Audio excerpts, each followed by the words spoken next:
Well, my message is traditional masculinity. My message is to stand up and say what you mean and mean what you say. And even going to the gym nowadays is an act of defiance, because when you have a man who's built with any degree of principle, you say no to things. And I think if I have to analyze my message and why I'm so disliked by the people who dislike me, it's not the things I'm saying, it's the fact that if you adhere to my principles and you adhere to the things I say, you end up being the kind of person who will resist certain ideas. You say no. What kind of man never says no? Name a man who never says no. Men say no, right? Men wake up and say, no, I don't think that should be done this way. No, my children will not be taught that. It's the father's primary job. Absolutely. So when you say to men, listen, you're allowed to have an opinion. You're allowed to have standards. You're allowed to have boundaries and barriers. You're allowed to get up and become important and work hard and try hard and become the kind of man who can't be controlled, then you're seen as an enemy. And especially with the massive influence I've gained, I think they look at me and go, he's helping men resist the slave program. We don't need him around. We need to empty their brains so we can inject the slave programming and convince men to be eunuchs. Because once you're eunuchs, then you're not a threat. I'm saying in the world we live in today, it's hyper competitive. And if you want to be the kind of man that has the choice of women to choose a good one, you need to be an excellent man. It's no longer acceptable for you to just be an average Joe or below average. You have to get up and you have to work hard and you have to be smart and interesting and you have to be charismatic and make some money and be in good shape, and you have to try very hard. And unfortunately for them, if you follow that path as a man and you become successful in those realms, you end up being the kind of person who resists enslavement. You become the kind of person who wakes up and says, no, I don't believe in that. That doesn't make sense. I really do believe, and I have nothing against the people who fell for the propaganda, fell for the programming. Yes, I agree. Fine, but you should wake up and say, I was fooled, I've learned my lesson, I will not be fooled again. You continue to be fooled, and you've not self-reflected, and you've not realized that they lied to you the entire way, and you now believe the new bunch of lies that are all over the television. There's something wrong with you. I think a lot of this is actually genuinely cowardice. I think it's a very easy worldview. The life is easier if you accept the news tells the truth. Yes. Everything they want me to believe is true. Everything's nice and simple. Good guys, bad guys, doop-de-doop-de-doo. And if you want to actually wake up, it takes a degree of bravery, because then you have to destroy your entire worldview, everything you've ever understood and everything you're told, and you have to really look at the world and go, oh, this is a mess. And that takes bravery. And once again, that's why they don't want men to be brave. They want you to sit there and go, oh, it's easier if just, CNN said, so it must be true. And it's cowardice. And they're trying to instill cowardice in all of us. That's what they're trying very hard to do. And I think even just me as a person, the people who hate me, my detractors who dislike me so much, even if I say nothing, I just turn up, big, bald, strong, fast car. But it's just me. I'm like the enemy to them, because I symbolize men who don't comply. And not don't comply in a negative law-breaking way, but don't comply if we don't agree with that or we don't see common sense in that, we're going to politely decline. But I believe it's a test, and I believe it's my job to pass the test for my ancestors and for people watching over me and for God. And I think I have to do the absolute best I can possibly do in this scenario and the circumstance, regardless of whether I win or lose. I still believe I'm going to win because I've seen the case file and I've seen that no laws have been broken. But even in the very unfortunate circumstance that this matrix attack goes deep enough to throw me into a jail cell, I think I should handle it like a man. I think I should stay and finish the process, and I should walk with my head held high and suffer as much as I need to suffer to stick by my convictions and know that I'm an innocent person. And I refuse to break. I refuse to cry. I refuse to be depressed about it. I'm going to wake up and I'm going to smile regardless. And regardless of what happens to me, I want everyone to know that, one, I would never kill myself, and two, I think that as a man, there's always going to be a degree of pain and suffering in your journey. I don't think you're ever going to become a successful man or be good at being a man without pain and suffering. And there's many times in my life where something terrible happened to me, and at the time, if I could change it, I would have. But retrospectively, you kind of look back and go, you know what, that was formulative for me. That's right. That is what God decided I needed to become who I became. So all of the pain and all the suffering I've ever gone through in my life ended up, in the end, building me into the person I am, and I'm proud of who I am. So if God decides I need to go back to a Romanian dungeon for however many days, then all I can do is accept it, and accept His plan, and accept it's going to make me a better person. And so you see the hand of God in your life? Absolutely. So to be a successful man, because let's break this down a little bit further. Success is the most overused word. Because we talk about success. Oh, this guy, he's really successful. Not these motherfuckers are successful. So let's say I'm working at a company. Yeah, I'm the big boss. Let's say I'm a guy, I go college, I go university, I go to this company, I work, I become a manager. I'm on $150,000 a year. I got a company BMW, and I wear a suit, and everyone at my job does as I say. By all measures, I'm a success now. But here's the truth. When I leave that company, no one gives a fuck about me. I'm a nobody outside of that one building where I'm a little bit important. My wife doesn't want to suck my dick because I'm fat, because I didn't have time to train, so all I did was work. I got a BMW. I don't even consider that a car. BMW, that's not a luxury car. That's fucking basic. I'm pushing supercars. Success for a man actually comes in many realms. It's actually nothing to do with being good at your job. Having money, yeah, you don't have to be good at your job to have money. So, how do you be successful as a man? We'll talk about it. First thing, you need freedom, because you ain't a man if you're not free. If you're working your ass off, you're a slave.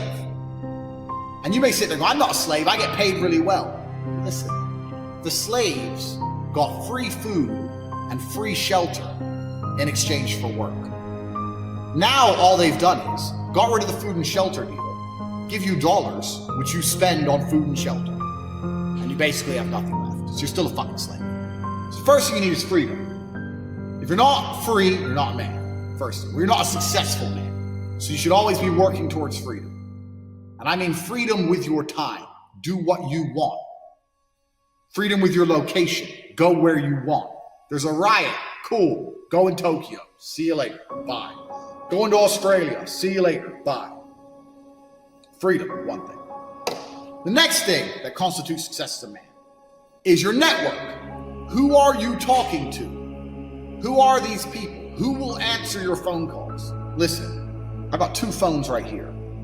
And I can call one of many multi-millionaires. And when they see my name, they're going to pick up the phone. They're going to be like, oh shit, Tate. Oh wait, guys, wait. They're going to stop their conversation and be like, whoa, fuck, Tate. What's up, Tate?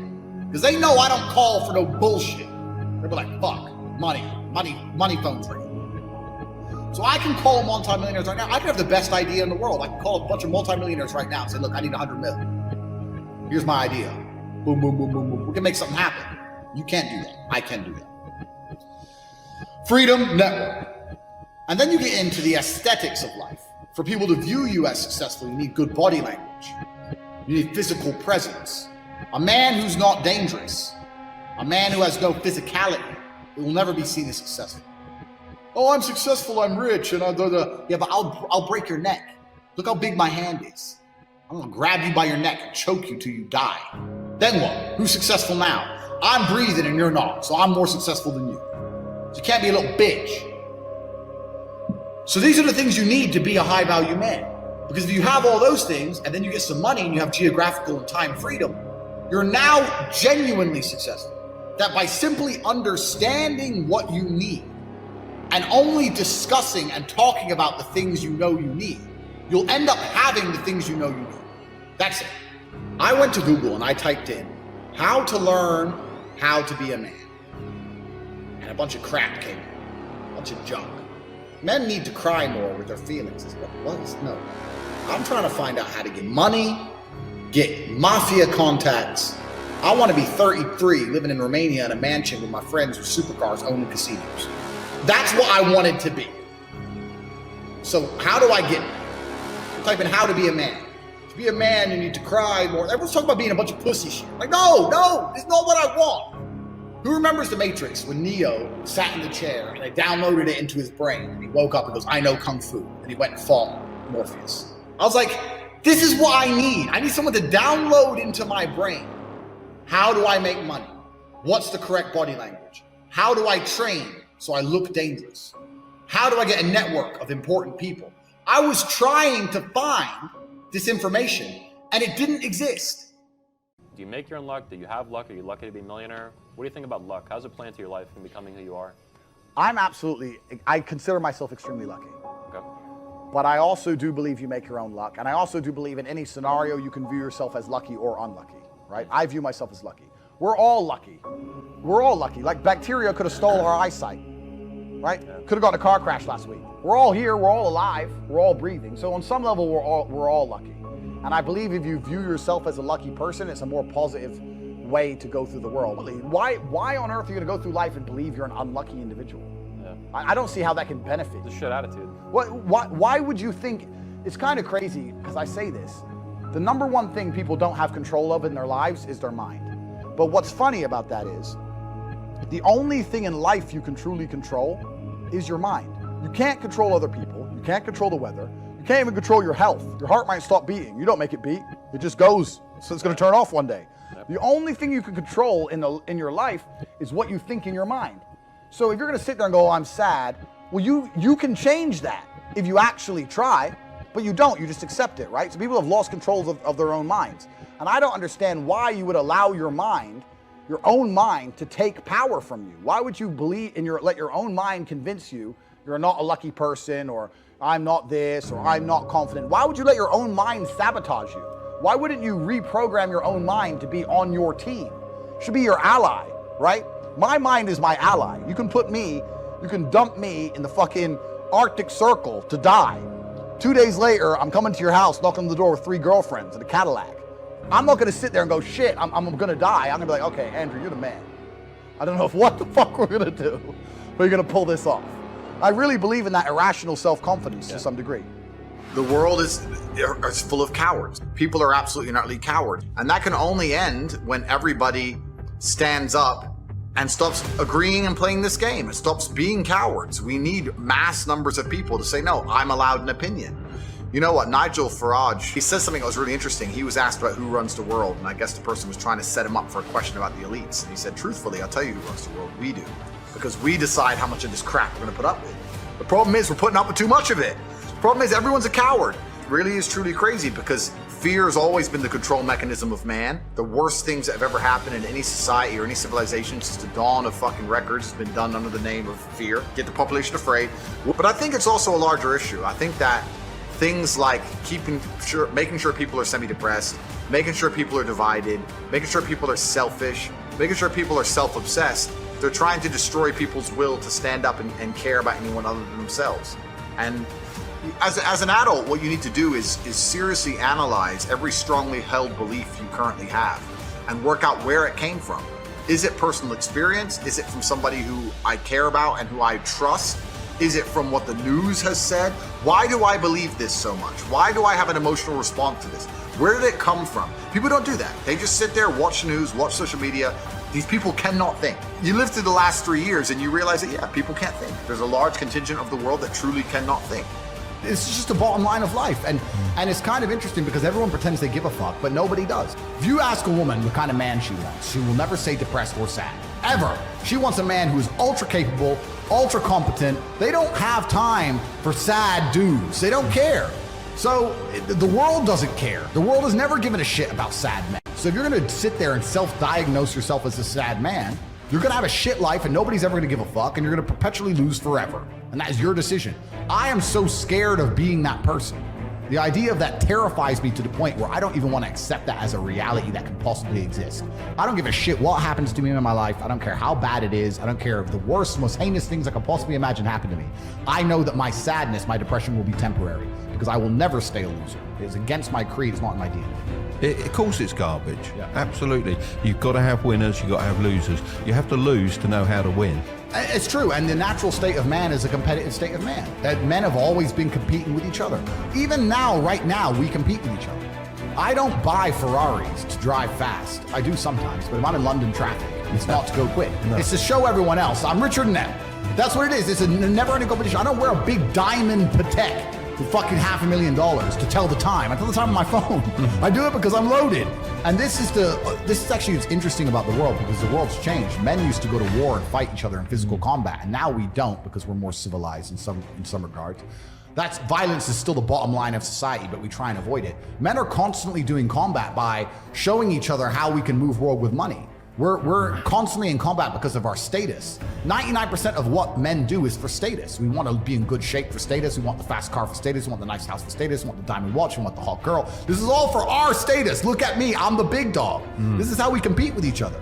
If you're gonna be a dude who pretends that's not true, or be a dude who doesn't want to compete, your life's gonna fucking suck. Yeah. This is what men have always done. We've Friendly war. Completely. We've evolved to be in battle with each other to some regard. And you look at the entire planet throughout history. Humans have always done this. It's just like, no, I'm the boss. No, I'm the boss. So, okay, then let's find out who's the boss. And now we live in a world where I think that status is the new form of combat. And the true expression of testosterone is showing you can move the world with money. This is why I do a lot of the things I do. When I show up to a hotel and every single member of staff panics and they're all standing there waiting only for me and no one else is allowed to walk in and all my cars are out front and Mr. Tate, that's war. That's winning. That's what it is. That's the game. And I don't have time to even accept the idea of a reality where I can't create that for myself. It's the same with fighting, it's the same with the real world. Brutal determination and consistency is nearly impossible to beat. I knew people who weren't that talented, but they were just at the gym every day. They just ran further, they just trained harder, and they just ended up being world champions. That's how it gets. You cannot beat consistency. The person who does what they're supposed to do day after day, regardless of how they feel, is going to be the person who wins. The people who are the most successful in the real world are the people who wake up every day and work.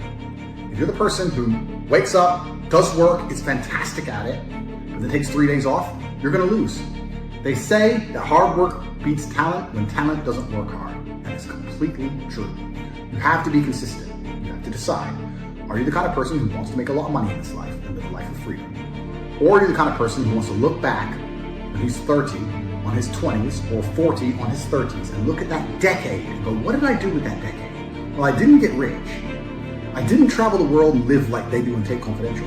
What did I do? Well, I had a day off here, a day off there, a bunch of nothing days that amalgamate into this decade of nothingness, and you're just wasting your time. If you want to win, you need to be consistent. You don't need to be the smartest, not at all, but you have to be the guy who's there day after day. And I will guarantee you right now, IQ has nothing to do with how successful you'll be as a real person. What is going to determine how successful you're going to be is, are you there every single day? Are you doing what you're supposed to do day after day? I can also apply this to sales. I knew guys who were terrible on the phone. Back in my day, sales used to have to call companies. I was smooth, I was the best. We had people who were terrible. When I say terrible, I mean they had a thick Indian accent, didn't speak English that well, didn't know the script that well, didn't know the answers, but they were always in the top 20% of the company because they just hammered the phone. They just were on it. They needed to feed their family in Bangladesh. They didn't give a fuck. They were just calling. That's it, day after day. When you're on lunch break, he's on the phone. You can win with hard work alone. And that's what's amazing about the universe when I say that. God will give you anything you truly want. If you truly want money and you truly try hard, you truly listen to us, you are going to have as much money as you could possibly ever desire. But if you think you want money, but you kind of want something else, or if you're arrogant, or if you're lazy, you're going to end up somewhere in the middle if you're lucky and talented. And if you're not talented, you're going to end up at the bottom. Majority of depressed people are men. Men suffer from depression more than females because a man's life is worse than a female's life. A man's life's much harder, right? Let me tell you something. Depression is not real. Feeling depressed is real. So you can feel depressed, but you feel depressed, and that is a natural biological evolutionary trigger for you to change something in your life. You're unhappy about X. If I went to jail today, I'd be depressed because I'm in jail. I haven't caught depression. I don't have a disease. I'm just upset with my situation. I have people message me all the time. I'm fat and I can't get a girlfriend because I'm depressed. I'm like, no, you're depressed because you're fat and you can't get a girlfriend. Do you understand?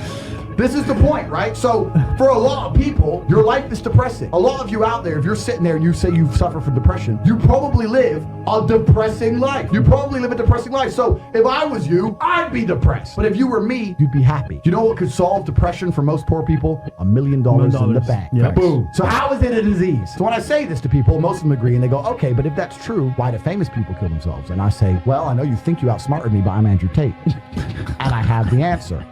The reason is twofold. This absolute acceptance of depression and acceptance of weakness. When you accept anything, to a degree you're promoting it. Weakness is promoted now in men. Families in Syria. There are school buses being bombed in Yemen. There are people who lost their entire family in a car crash today. Everyone you love is in perfect health. You're a selfish idiot. And this whole society of accepting depression, as soon as someone's depressed, instantly go to them, oh, poor you. It's okay. We know you can't help it. You can't help it. Why are you telling people they can't help it? stupid. Why are you reinforcing that mindset in people? If you come to me and say you're depressed, I say, I will fix you.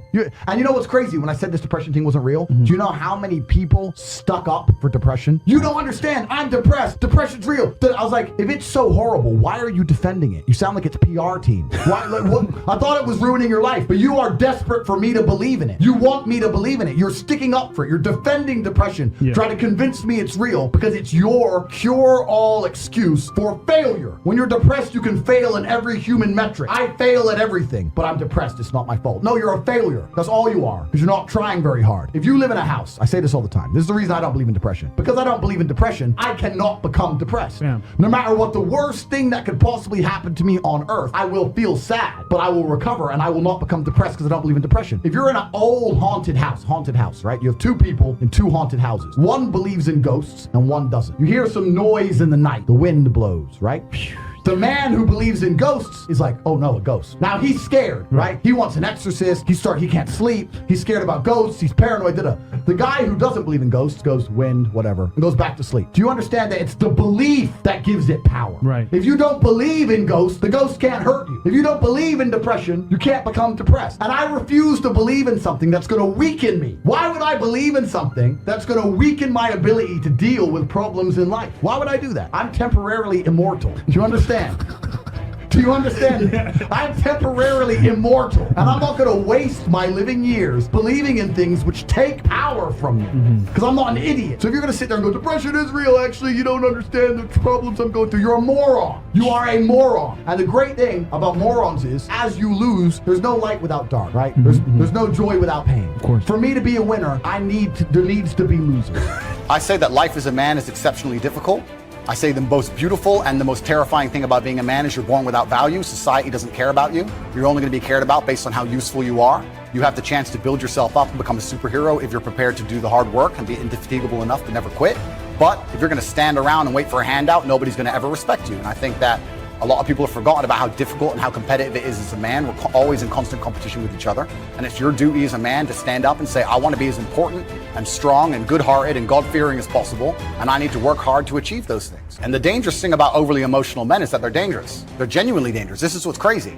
All these people who talk about toxic masculinity and how bad it is for men to be traditionally masculine. A traditionally masculine man does things he doesn't feel like doing because it is his duty to do them. He charges into the building because it is his duty. Not because he feels like it, because it is his duty. We're now teaching the new generation of men that they don't have duty and they can just act on their feelings and act how they feel, and they don't have to act as a man should. Do you know what happens when you get men who just act how they feel?